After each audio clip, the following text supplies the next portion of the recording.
All right. Hello, everyone, and welcome. My name is Alicia Alex. I'm the Associate Director in Career and Professional Development. And this is the Creating Your Portfolio website workshop. Let's see. All right. So today we are going to talk about portfolio websites as a whole, but specifically why you need a portfolio website, where to start building a portfolio website, what to include on your website. And we, of course, know you have to include your work, but we're going to really talk about the baseline, what you should include on your website. And then specifically what employers or viewers are looking for in your website. And we'll look at some tips for designing a website that's really easy to view and just some tips to get you started. And then what I'll do at the end is I'll turn off the recording and we'll actually look at some portfolio websites for inspiration, and you'll get to see where everything I talk about today lands in a real life portfolio website. So just to get started, first and foremost, why do we need a portfolio website? Of course, somewhere to house our work publicly, but a portfolio website is a really crucial tool in your professional development toolkit, specifically for if you are applying for internships, looking to apply for jobs. The general expectation is that as an artist and designer, your work lives somewhere for a recruiter, a viewer, a gallery owner, anyone to see your work and to know the type of work that you're doing. It's also a really essential piece in building your brand as an artist and designer. Again, I always kind of joke that if you don't exist on the internet, do you exist? If your work is not on the internet, where are we going to find it? And so I think it's a really important piece just to showcase you as an artist and designer in the work that you do. And then I also like to think of it as a place to really archive your projects. Just another place to house your projects, to organize them, to keep them up to date and to archive them in that way. So let's jump into where to start building your portfolio website. And I know everyone in this room might be at a different phase in where you're at with portfolio websites. So I'm just going to really start at the baseline of you've identified the need for one and where on earth are you going to build this? And today we're really going to talk about it there are a ton of places you could build a portfolio website, but we're really going to focus on some of the most popular places that a lot of artists and designers are building one. And we're really going to focus on platforms that are a little more plug and play. So not necessarily WordPress where you might be coding from scratch.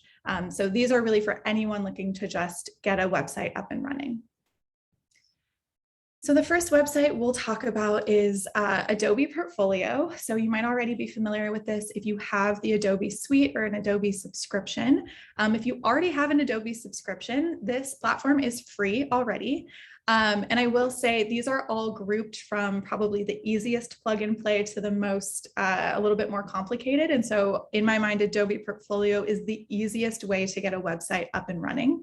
It syncs with Behance. So if you already have a Behance portfolio, it'll migrate all of your work straight to this portfolio.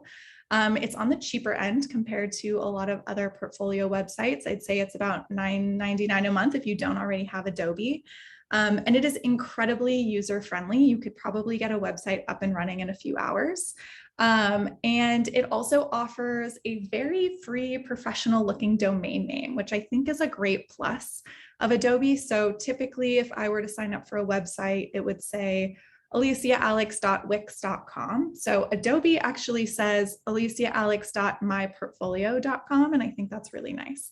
And again, Adobe is just, because it is a little bit more plug and play and very simple, you're going to have limited templates, but it's a really great option if you're just looking for a clean space to get your work up there. Another one that's very popular with a lot of artists and designers is Wix. Most of these are free to start, so you can do a free demo and then kind of pay depending on how robust you need the website to grow. But Wix does offer a student discount. So if you go to wix.com/students, there's a 50% discount as long as you're a student. And again, this is a really easy drag and drop platform, perfect for beginners, perfect if you don't have any coding skills or aren't familiar with building out a website.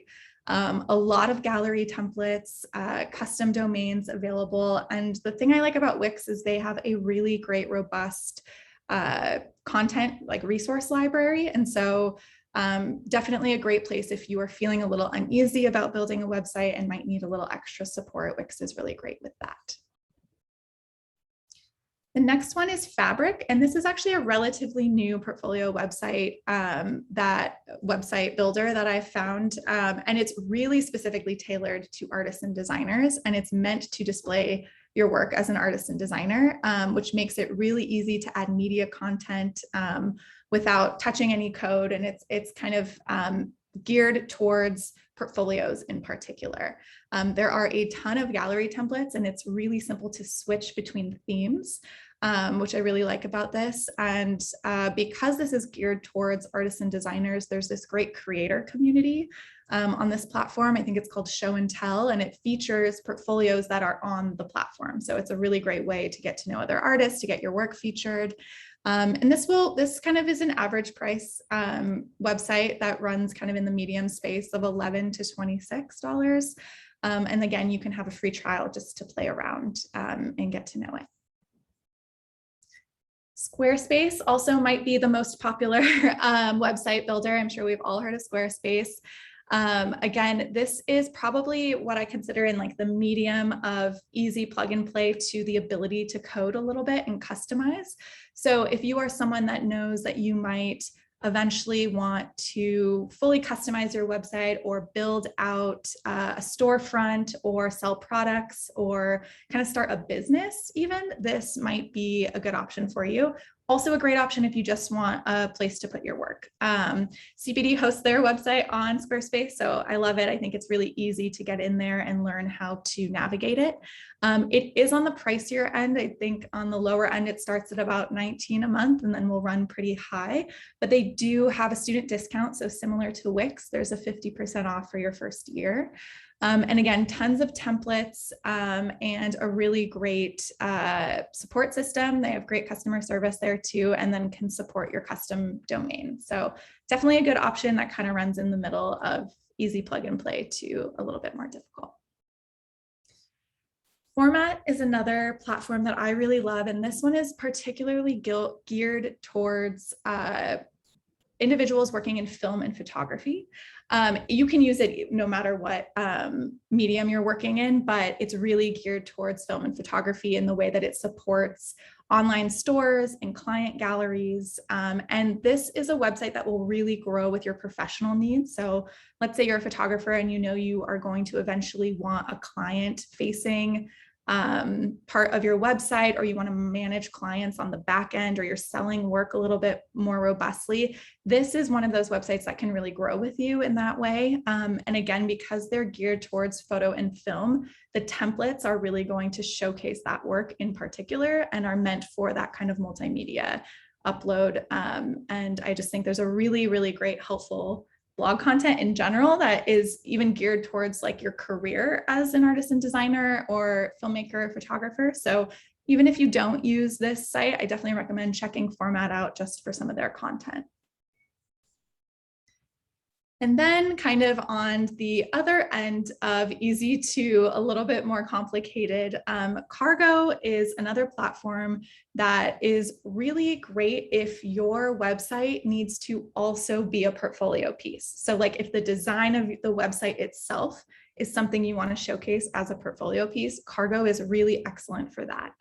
A lot of artists, a lot of fine artists, a lot of designers are using this, but I will say that is not necessarily a plug and play platform. It's a little more complicated. There's a lot more back-end coding. The templates aren't as straightforward, but you can get really creative with what you do on this platform. And they do have a really great resource library. So if you're someone that likes to dive into instructional videos or how-tos, this is a really great one for you. This website builder is free to Art Center students as long as you are an Art Center student. And there's a code that's up on here that will change every 6 months. So if you use this code and it is not correct, reach out to our office. But as long as you are signing up with an Art Center email and you are a current student, you can use Cargo Premium for free. So even if you just want to get in there, play around, see if it's for you, I think this is a really great option. And then on the way end of, you may need some coding expertise, but still kind of plug and play, there is Webflow. This allows you to fully customize or build a website with the full power of HTML, CSS, JavaScript, while still being a little bit easy to jump in and play around with, but it's definitely helpful if you have some insights into those areas before jumping into this. You can either start from scratch, so you're welcome to build a website from scratch using their platform or use their customizable templates. I know a lot of students in MDP and interaction design really like Webflow. That's where I got this recommendation from. So definitely recommend checking that out. There's also advanced animation tools within this and interaction tools. So if that's something that you're interested in, this is a really great thing to explore. And again, can support e-commerce and marketing. So if you're thinking long-term about needing that later in your career or currently at Art Center, another one to consider. And again, because this is a little more robust and involves a little more coding, it is more expensive. So it starts at about $29 a month, but if that's something that makes sense for you, great option. Any questions on platforms before I jump into some of the website basics? Okay. All right, so next we're going to talk about website basics, and these are essentially the things that every viewer, whether it's an employer, whether it's your grandma, whether it's someone at Art Center, expects to find on your website when they get there. These are things that should exist no matter how you design out your website. The viewer should be able to find these on your website. So first and foremost, your name. And I know that sounds very basic, but I've been to many websites where I can't figure out who is making this work because there is no name on the website. So this can be your actual name, your studio name, your professional name. It can be a logo that you create, as long as there's an identifying factor on here. And I would say to whatever name you choose, if you are actively applying to internships and jobs, make sure that name is the same name you're using on your application materials. Oftentimes recruiters have many websites open and are comparing them to resumes or portfolios that they find. And so you just want to make sure that everything matches up so there's no confusion. Second, a bio or an about me or a professional bio statement or an artist statement. And this is really the area where someone is going to be able to find out a little more about you, who you are, the type of work you make. Usually there is a separate page that says about me, or you can include this in your contact page, but it's really great to include a little bit of added information about you as a creator and a designer. I will say in a bio though, you want to make sure that you're keeping it professional. So don't talk about how old you are. It's okay to include a photo, just make sure that it is a professional photo. Do not crop yourself out of a party photo. I have seen that. So definitely just keep that piece professional. And the next slide, we'll talk a little bit about kind of easy ways to build out your bio if that feels like something that's a bit overwhelming. We also have some great resources on our website, and Chris, who's in the room, actually led a workshop this term on professional bios. So if that's something you're interested in looking at, definitely look that up, and we'll drop those in the end. And then the third important thing to have on your website, maybe the most important thing to have on your website, is your work. When I come to your portfolio website, I should see your work first and foremost. It should be the shining reason we are on your website. And so you really want to be intentional about how you're displaying this work, and just keep in mind that you should be leading with your work. And don't make someone dig to find it. That's the main reason they're on your website. And later on, we'll talk about how to actually format your work for that, but definitely make sure that your name, your bio, your work are the first three important things to have on there.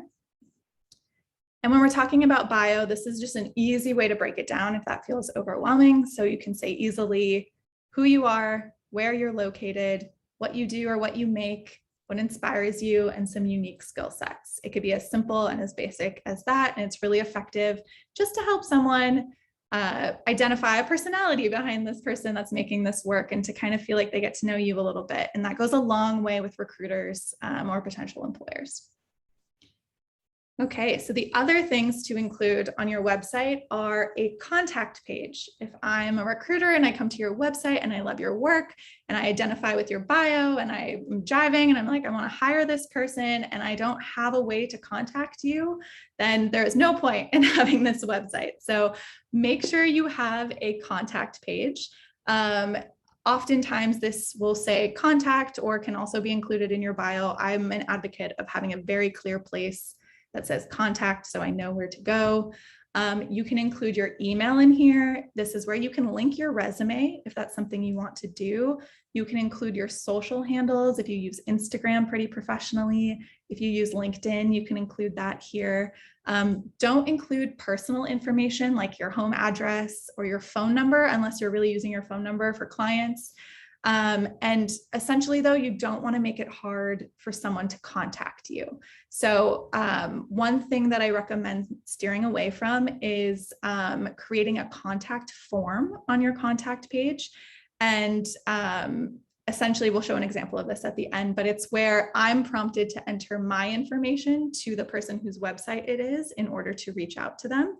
Most employers, recruiters, viewers coming to your website just want to grab your email and then email you on their own time. So don't make it hard for them to reach out to you. Don't place barriers there. Now, if you are someone that also wants someone to reach out to you and maybe you're open to clients and you just, or anyone to leave a message or reach out in that way, just include both. Have the form and then also write your email out so that there's an easy way for them to grab your email and contact you in their own email server or whoever they want to contact you.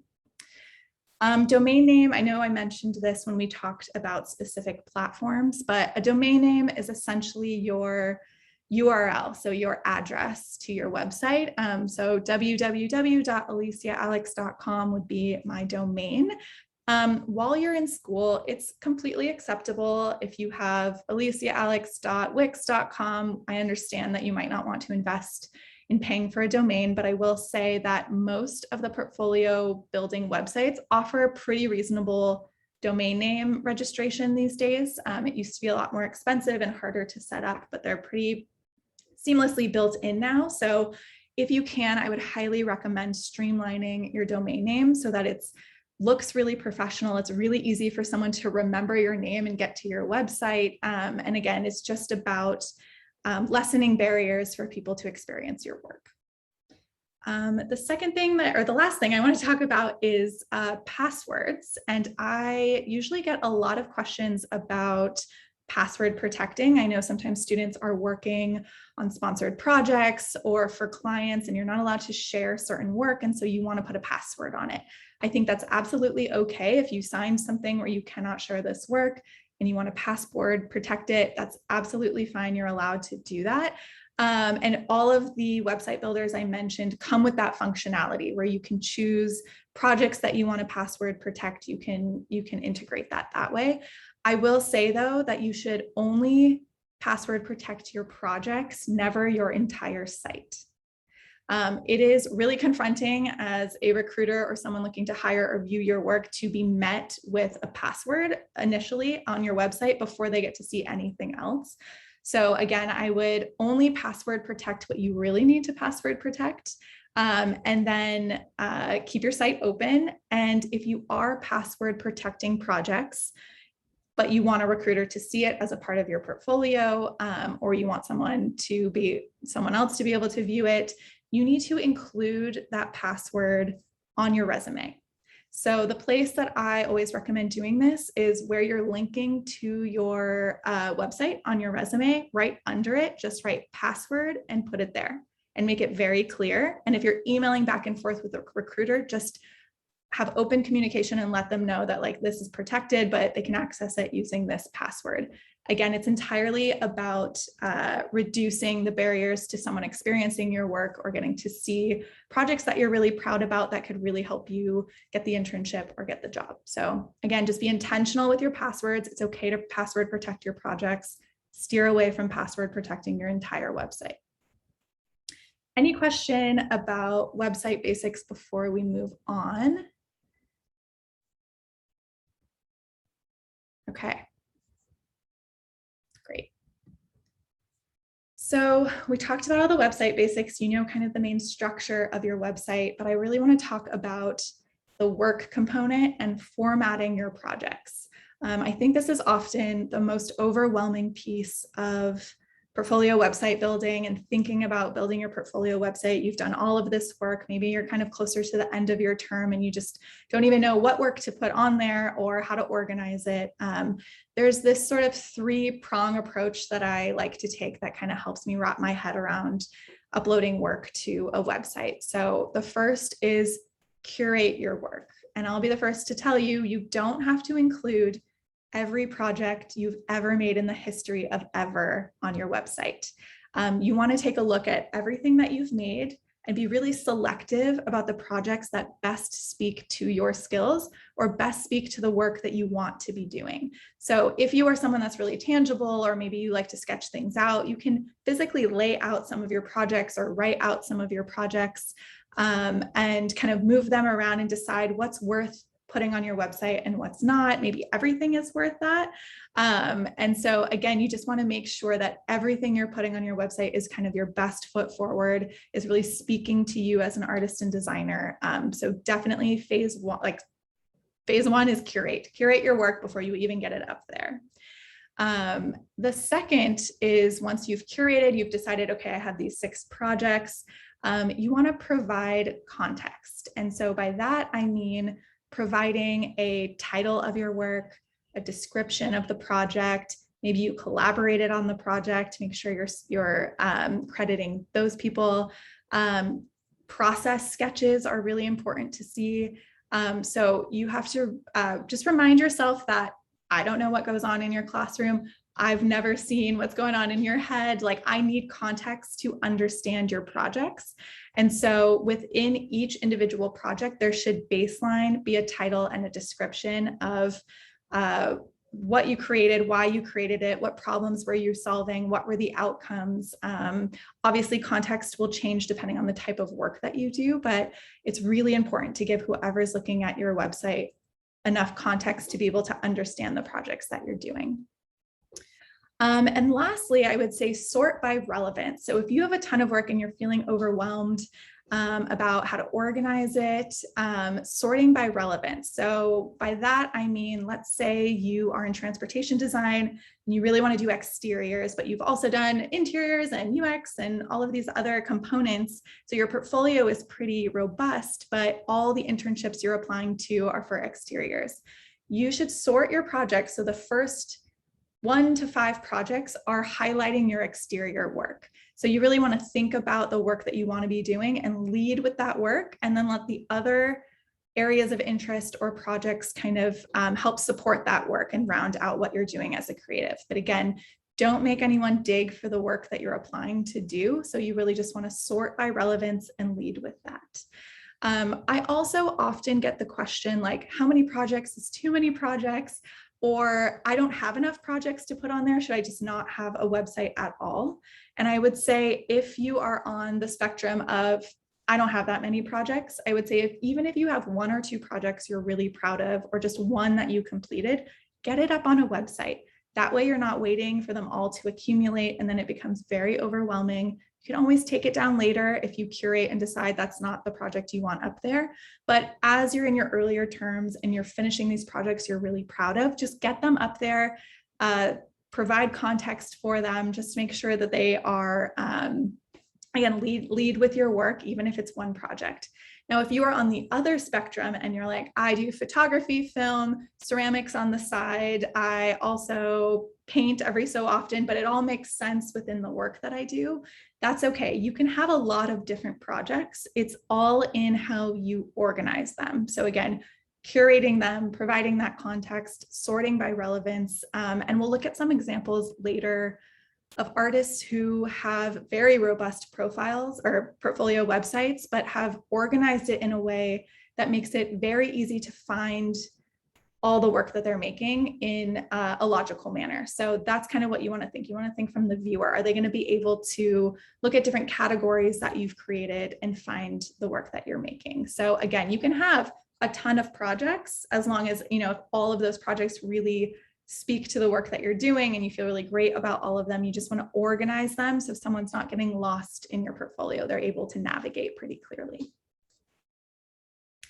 And then this is very, very important. I will just say this loudly: check your spelling across your website. Of course, check your spelling across all of your professional materials, but specifically your website, spell your name correctly. I have seen that more times than I'd like. So definitely spell your name correctly.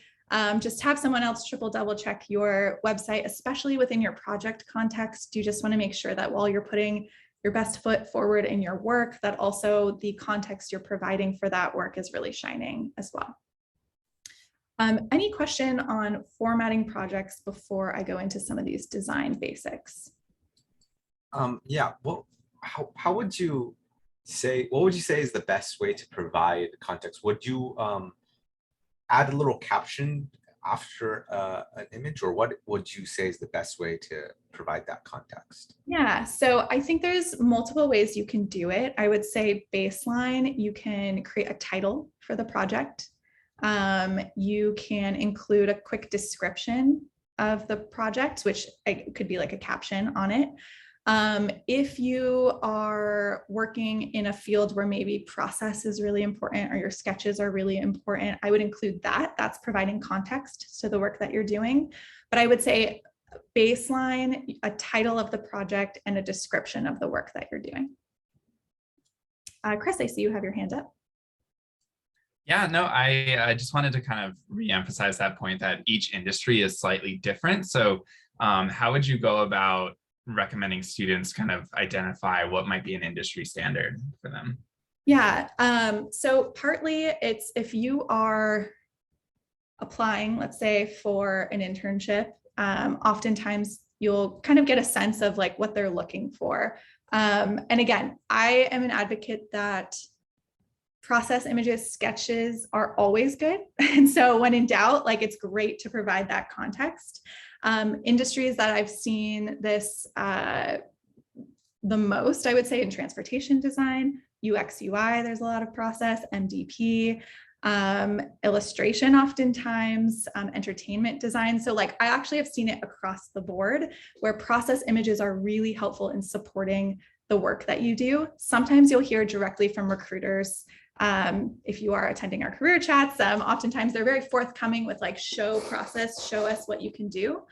And so it's really about doing the research, I would say. And if you have questions about specific industries, you can meet with us and we can kind of help give some clarity on that. But I would say most times lean on showing a bit of your process. And I know that that feels vulnerable sometimes, but it actually just really beefs up your projects and shows kind of your thinking behind it, especially if you are in the mode of applying for internships or applying for full-time work.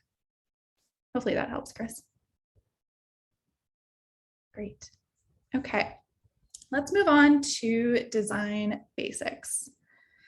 So again, I know we're all artists, designers, but if you are someone who is feeling a little overwhelmed by like, okay, I understand the concept of getting my work on the website, but how do I make it look good? How do I design this website? There's a couple of design basics just to stick to if it all feels overwhelming to kind of help your website shine through. I would say best practice, I would stick to a modern sans serif font across the board. Every website builder is going to come with a ton of Google fonts or their own fonts. And so, sometimes you can upload your own fonts in, but if when in doubt, just stick to a modern sans serif. These are some of my favorite. And I think that you can't go wrong in this regard. Of course, you can get creative. You can use your own font. You can have a font that matches the work that you're doing. But again, you want to think about legibility and just making sure that it feels really fresh and updated and pretty modern. And again, speaking of legibility, you want to use legible color combos. So unless your portfolio, the whole point of your website is an art piece in itself and you're not supposed to read it and it's supposed to vibrate off the page, you want to make sure that the color combos you are using enhance your work and don't take away from it. And so again, just I always recommend sending your website to the oldest person that you know in your family or the youngest person that you know, and have them look at it and give you feedback and ask them if they understand what you do and if they were able to view all of your work and read all of your context. I would say you can use colors from your work as accents if you would like. You can play around with colors for sure. I'll show an example later of someone who worked in one of their illustrations and it took over their whole website, but it actually really enhanced the work that they were showcasing. So you can of course get creative, but just a baseline, if you just want a very simple website that showcases your work, just use legible color combos, pull accent colors if you need some inspiration.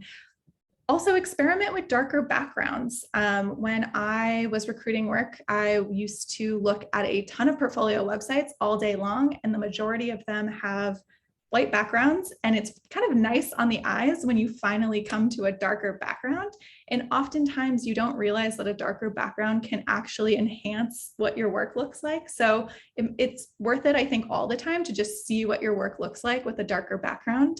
But if you are going to use a darker background, don't use a bright white font because again, it'll vibrate off the page. So kind of mute your white a little bit, do a bit of an off-white, but definitely experiment with darker backgrounds. I think sometimes it just really enhances your portfolio. But when in doubt, black and white, if you're like, I can't even think about colors right now, just stick to black and white and you are good to go. Let your work shine through.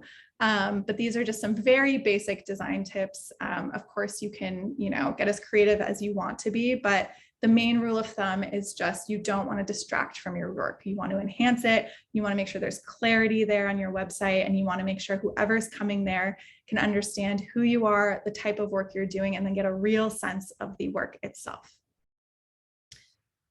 So before we dive into actually looking at a bunch of these websites and kind of seeing what we just talked about in practice, I want to talk about some quick resources. So any questions on any of this design elements before we jump into resources?